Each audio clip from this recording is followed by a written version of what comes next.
कोल्हापूर जिल्ह्यातल्या शिंगणापूर ग्रामपंचायतीने केलेल्या ठरावानं वादाचं मोहोळ उठलंय।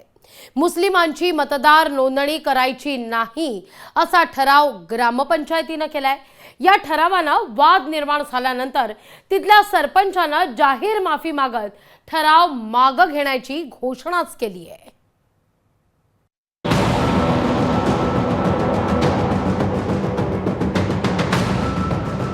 कोल्हापूरच्या शिंगणापूर ग्रामपंचायतीचा ठराव वादात सापडलाय। ग्रामपंचायतीनं मुस्लिम मतदारांची नावं मतदार यादीत समावेश न करण्याचा ठराव केला होता।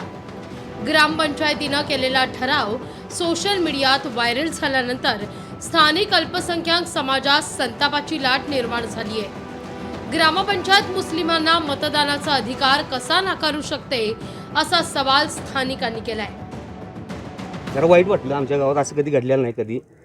आणि परत मला वाटतं की फक्त धचमा झाला असेल, यात काही जास्त म्हणजे वाढवून वगैरे आम्हाला कधी त्रास पण झाला नाही। आम्ही हिंदू मुसलमान असं भाऊबंदकीच्या वर राहतोय, एकमेकाचं विचारपूस बरं वाईट सगळं असते, त्यामुळे आम्हाला काय एवढा त्रास होणार नाही याची पण आम्हाला गॅरंटी आहे। हे सरकारचीच लाईन आहे। आता याचं उत्तर द्यायचं असेल तर महाराष्ट्राचे मुख्यमंत्र्यांनी द्यायला पाहिजे आणि सरकारमध्ये जे बसलेले दोन उपमुख्यमंत्री आहेत त्यांनीही उत्तर द्यायला पाहिजे की इतकं गंभीर स्वरूपाचं एक पत्र लिहून हे सांगणं की तुम्ही त्यांचं नाव नोंदणी केली तर तुमच्यावर कारवाई करण्यात येईल, म्हणजे एक आता याचं उत्तर मला असं वाटतं सरकारने दिलं तर बेहतर।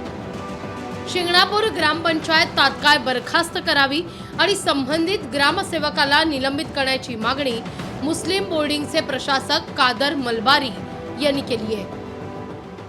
मोजे शिंगणापूरनं ज्या ग्रामपंचायतनं जो ठराव केला तो जाणून बुजून केलेली साजिश आहे आणि या साजिशच्या तहतवर यांनी हे केलेलं आहे आणि ह्या सर्वात प्रथम ही ग्रामपंचायत बरखास्त झाली पाहिजे आणि ग्रामसेवक निलंबित झाला पाहिजे। काही दिवसांपूर्वी शिंगणापूर गावात 2 बांगलादेशी सापडले होते। बांगलादेशी नागरिकांची मतदार यादीत नोंदणी होऊ नये असा ठराव होता।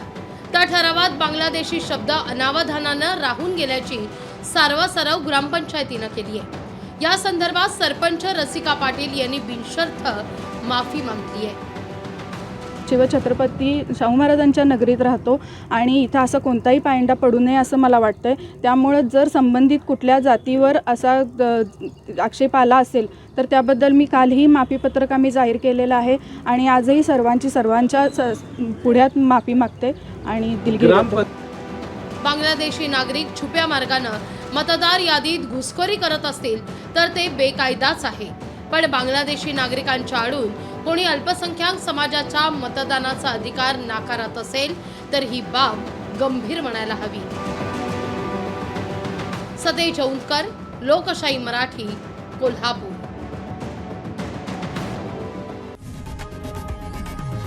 लोकशाही मराठी ऐका, पहा, जागरूक रहा।